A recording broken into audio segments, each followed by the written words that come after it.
On the last leg and corner, the car died, and I heard that awful sound, oof, and I could tell the fire was breathing. Hi, everyone, and welcome to FireTalk. I am very excited to have Ethan Volz with me here today. Ethan, how are you doing? I'm doing pretty good. Good, good. Thanks so much for joining us. So let's dive right in. I wanted to start by asking you how you found out about H3R performance extinguishers and what made you pick one for your vehicle. It was a few years ago. I'm not really sure if it was off Summit or social media, but always saw the product and I was like, well, one day I'll put this in. I ended up ordering it after I finished a roll cage on my Mustang. And I figured if it needed a roll cage, it was pretty serious. I probably should have something in case of a fire. So most roll cages aren't very easy to get in and out of with a 5-point harness. So the idea was get the small compact extinguisher for my person and worry about the car later. Right, right. So tell us a little bit more about yourself and your build, the car that we're discussing. Well, born and raised in the middle of Illinois, so there's not much around here. I'm about the same distance from Chicago as I am St. Louis. Basically corn and beans. So if it's not a Friday night football game, it's a bunch of friends tinkering with their toys. And that's kind of how I got into motorsports. The car is a 1993 Fox Body Mustang. I actually bought as a 4-cylinder automatic and converted it to a 5-lug V8 manual. Drove it like that for about a month and it was kind of fun. And then decided, what would make this more fun is a turbo. So I added a turbo to it, and then I found every weak leak from that point. And I think you mentioned to me, are you a volunteer firefighter as well? I am. I'm on the volunteer fire department in our area. So I'm Fire 2 certified and have been a volunteer for 6 years. So I've been involved in accidents, fires, and can see pretty much what happens if you're not prepared in an incident.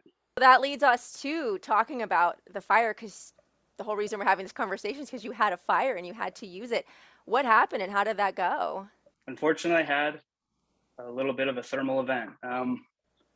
This was a couple weeks ago and kind of a routine shakedown of the car. I was taking it out and playing with the tuning, kind of getting ready for my next big event, if not just test drive, I guess.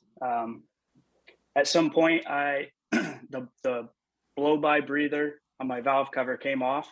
I had no knowledge of this or anything like that. All my manifolds are wrapped with header wrap, so that oil was able to run down and soak into the header wrap, and at some point, it started to off-gas enough to where it ignited. I had no idea of this as I was driving on the road until I started to kind of smell something that didn't seem right. I wasn't too far from home, so I just figured I'd stretch it and try to get home before anything bad happened. On the last leg and corner, the car died, and I heard that awful sound, oof, and I could tell the fire was breathing. The extinguisher, I had it mounted at the top center of my roll cage, so I popped it off, opened the door, popped the hood, and when the oxygen got to it, it probably tripled in size. Pulled the pin and hit the hottest part that I could see, and it completely knocked it down. I kept hold of the trigger and it just kept going and going, and I was extremely surprised considering it was the smallest extinguisher you guys offered, and probably, I didn't think anything of it could put out a complete engine bay fire other than, hey, maybe this is probably nice to have for my own person or my passenger. And so the fire was completely extinguished. I wasn't too far from home, so I ended up walking home and getting my Jeep and pulling it home. Very little damage, really no time lost. Engine got hot, unfortunately, but other than a little paint from my hood and a melted master cylinder, the car's in remarkable shape for the event that occurred. It's so great you had it mounted close. That is something we try to stress to people, is because fires can double in size in like 30 seconds. So you don't have a lot of time to get your extinguisher and get to it. Given your credentials as being a volunteer firefighter, is there any other advice you would give people? Having extinguisher, jumper cables, or a patch kit could always help you in the long term, but always be prepared and expect the worst. So, well, thanks again so much for joining us and for taking the time to do this. We really appreciate it, and I'm sure your story will really be of benefit to other people. thank you for having me. I really hope that people can kind of reflect on this and see themselves in my shoe as I've seen others, and be prepared. So.